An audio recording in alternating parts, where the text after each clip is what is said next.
Nesse ponto exato onde você coloca essa tensão que se estabelece, nesse aspecto, a bricolagem, né, que você cita, parece que fica a questão do opressor e do oprimido, tá? Enquanto a dupla consciência, sem dúvida alguma, me parece que didaticamente estando bem colocado.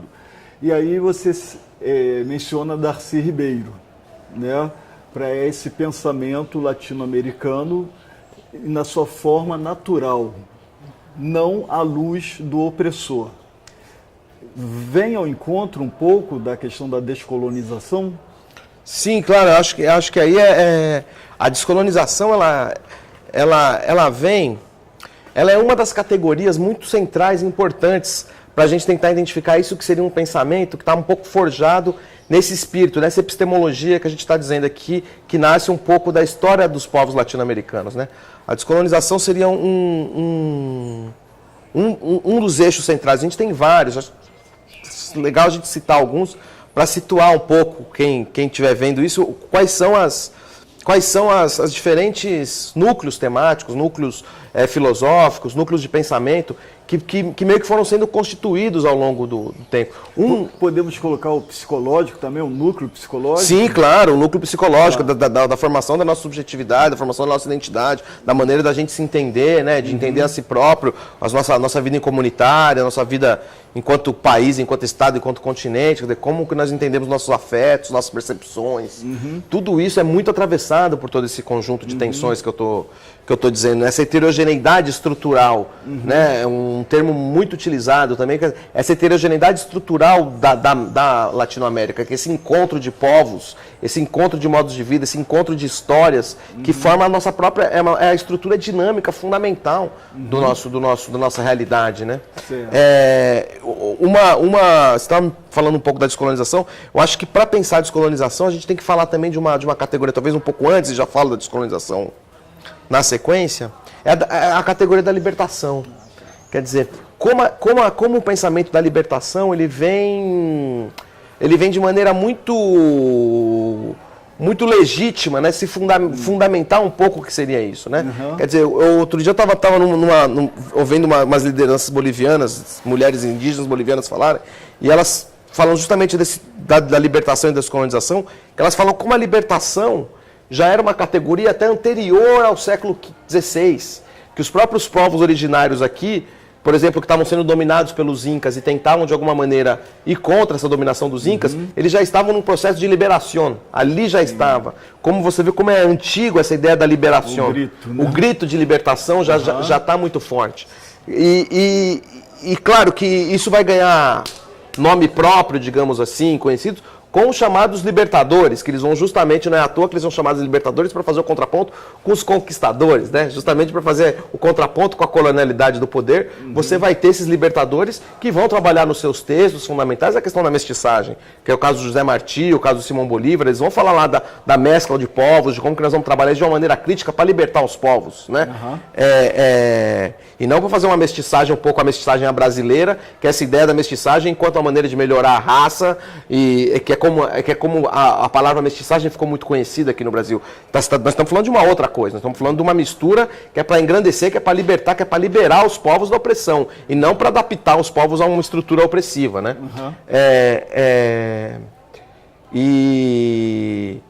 Então, com esses caras nasce um pouco essa ideia da libertação, né? E aí também a ideia de Nuestra América, a ideia do pan-americanismo, pan-americanismo nosso aqui da América do Sul.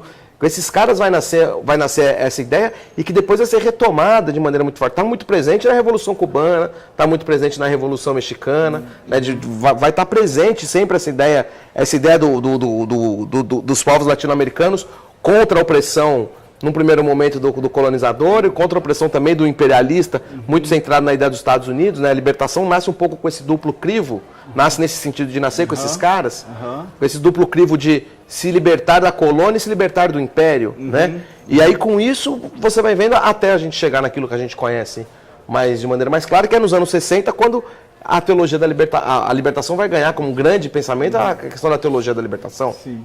E aí, junto com a teologia da libertação, a filosofia da libertação, a sociologia da libertação, a educação libertadora do Paulo Freire, né? A gente tem uma psicologia da libertação com o Martim Baró. Você vai ter, hoje você tem uma colega que fala de jornalismo da libertação, Elaine Tavares lá no Sul. Eu tenho conversado isso aqui com colegas da Rural, de uma agricultura da libertação, que é a agroecologia, que é uma agricultura dos povos, que junta as diferentes técnicas dos povos para vencer a opressão da colonialidade do poder imposta por uma forma de se alimentar, uma forma de plantar, de técnicas de manejo da agricultura. Enfim, você vai ter a libertação de maneira muito presente, filosoficamente e na praxis dos povos latino-americanos, segurando. A gente sabe que sem a teologia da libertação, provavelmente sem as comunidades eclesiais de base, sem todo esse caldo desse cuidado cotidiano que as igrejas de esquerda tiveram, o cristianismo da libertação, como Michel Louis chama, provavelmente muito do que foi feito aqui, do que a gente pode dizer de campo da esquerda e de organização, não teria acontecido, né? Muitos movimentos sociais não teriam nascido, muitos movimentos... Então, assim, é parte fundamental do pensamento de esquerda, do pensamento... É o fundamento, talvez a característica mais específica do pensamento de esquerda do continente, aquilo que se constrói a partir da ideia de libertação, dessa coluna vertebral, do que a gente pode chamar de libertação. Então, ainda em libertação, antes de pular para a descolonização, né? Você cita o século XVI, já um movimento um pouco de autonomia presente aqui, sendo identificado. E logo na sequência do raciocínio, né, você fala a questão da presença do índio, do indígena na Revolução Francesa. Né? O Afonso Arinos até tem um livro tratando a questão da presença indígena, né, na Revolução Francesa, influenciando, né, tudo isto. Aí nessa bricolagem não teria algo que pulsa justamente aqui na América, né? Por isso falo do século XVI, vem a questão da Revolução Francesa, vem a teologia da libertação, que o tema, a questão da libertação, onde você prepara para entrar na descolonização. Então a pergunta seria, há algo que pulsa e que esse algo, mais uma vez, esteja se fazendo presente?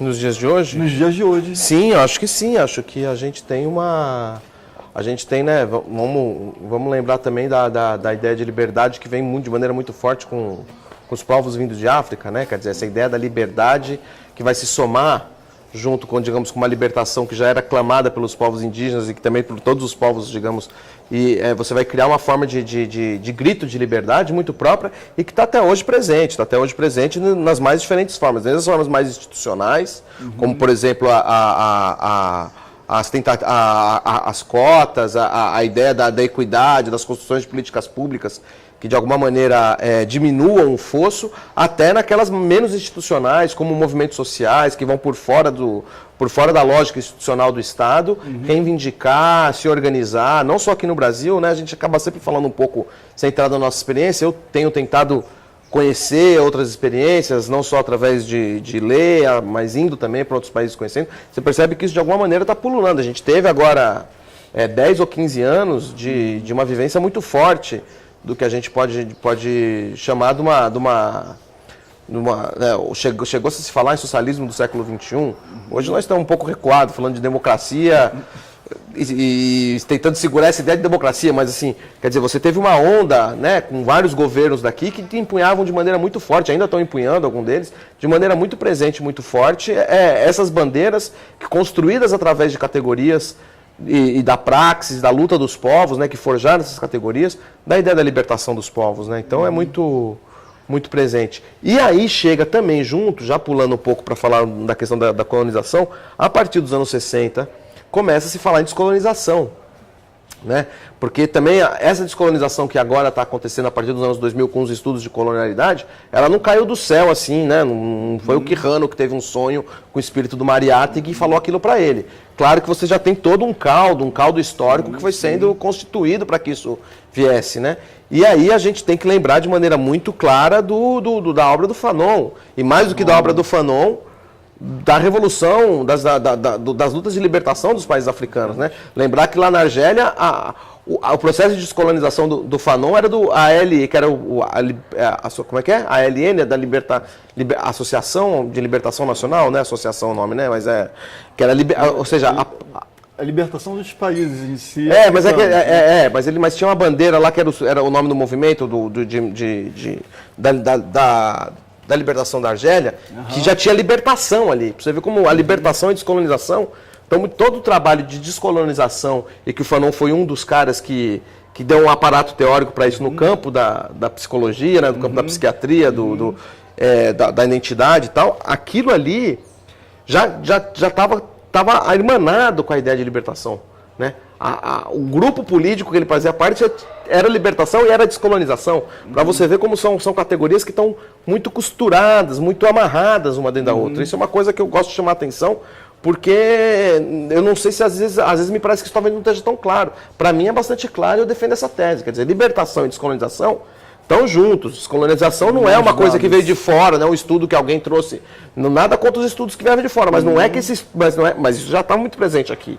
Já está muito presente na gênese histórica das formações dos nossos povos, da luta dos nossos povos.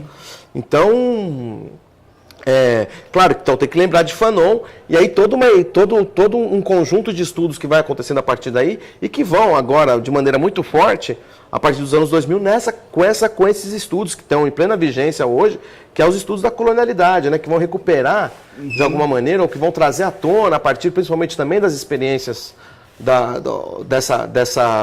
dessa onda de esquerda, né, ou que a gente teve a partir dos anos 2000 aqui, vão de alguma maneira tentar dar forma para isso. Né? Acho que a categoria da colonialidade do poder do Quijano, que está em transformação, ele vai se renovando, e vários pensadores vão renovando isso e trazendo novos elementos, também numa construção epistemológica mais latino-americana do que outra coisa,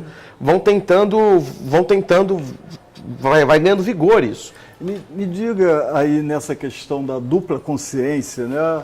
E você acabou de citar o Fanon, aí me vem o título de Os Condenados da Terra, onde o Jean-Paul Sartre faz o prefácio